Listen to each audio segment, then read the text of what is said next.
of them British. Thanks, Seb. Yesterday morning, a cruise ship crashed into a pleasure boat in Venice. The footage of the incident is quite scary. 5 people were injured as the enormous cruise ship, it's about, I think, 300 metres long, slowly fails to stop and slides into the quay and the boat next to it.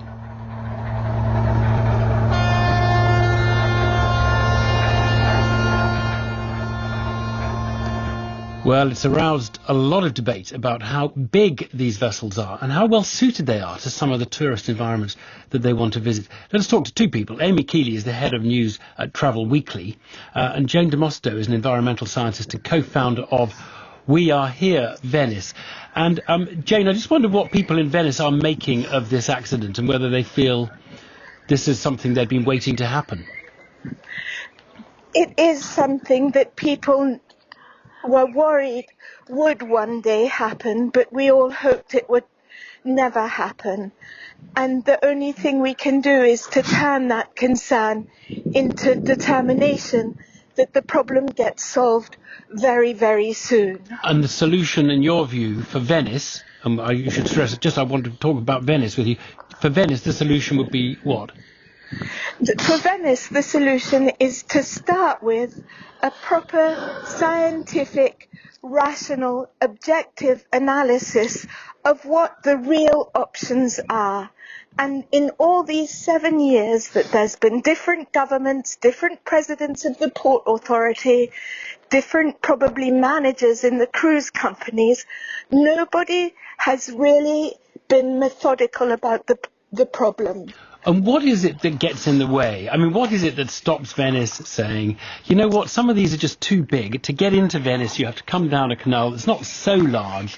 You've just got to be half the size of the kind of things that are coming in there now, these 300-metre things. It's difficult to, generalize about something, a whole industry. The fact is that over time, some cruise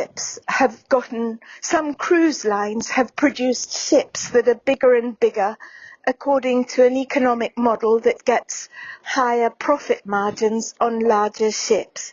And those kinds of ships are far beyond the limits of what the Venice Lagoon can allow, right. And Venice as a fragile city. But the problem is, if you call for smaller ships, a lot of the cruise lines, smaller ships, are older and even more polluting than the bigger ones. Ah, that's important.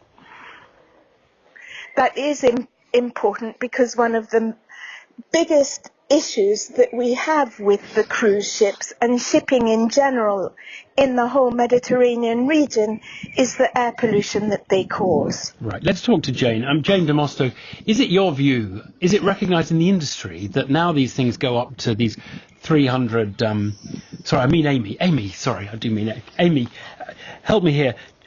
Does the cruise industry recognise that when you have a thing that takes 5,000, 6,000 passengers and is 350 metres long, these are just getting oversized for most places in the world to handle? Yes, I think that they do think that. CLIA, which is the cruise industry, the cruise line body, it represents most major cruise lines, about 90% of them, issued a statement today calling for action and calling for large cruise ships to use an alternative route.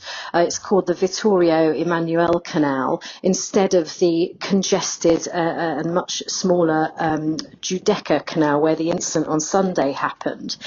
The Mayor of Venice wants this to happen as well. So there seems to be some joined up thinking. It's just the getting on with doing it, because that does require that canal to be dredged, and that doesn't happen overnight. So you can't just do it. You have to basically prepare for it. Well, yeah, because the water needs to be deep enough. It's quite a large engineering feat. It's just getting on with doing it, and it is expensive, and it's not a quick operation. Okay, but Amy, just forget Venice for a moment. Is there a sense that just the bigger the better in this industry? The economics work better? I don't know, maybe they're more sustainable, the big ships. Maybe they use less energy per passenger. But is there a sense that we might be reaching the limit of how big these things can be?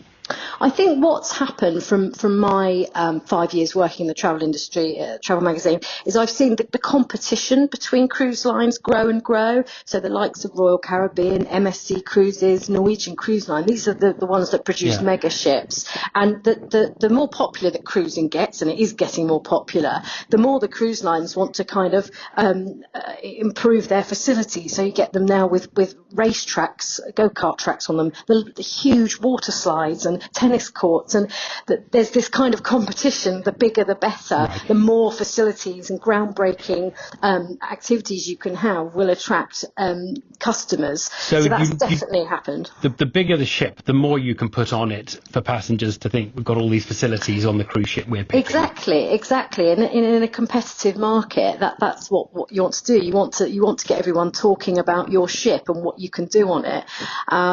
So that's definitely a factor. But I would. Go on. I would just add on the environmental issue. Cruise lines are under pressure to show that they are changing the energy they use, and the International Maritime Organisation has set a deadline next year, actually 2020, for cruise ships to reduce their air pollution by forcing these ships to use cleaner fuel. So they are gradually moving towards that direction. There's quite a few of these mega ships, Royal Caribbean, MSC, and a couple of Carnival owned ships, Carnival owns P&O Cruises, that are actually using liquefied natural gas, or LNG for short, which significantly reduce emissions. Okay. So they are moving that way, but it's expensive, so it doesn't happen quickly. But they will all eventually be using that, I'm sure. All right, Amy Keeley and Jane DeMosto in Venice, thank you both very much for that.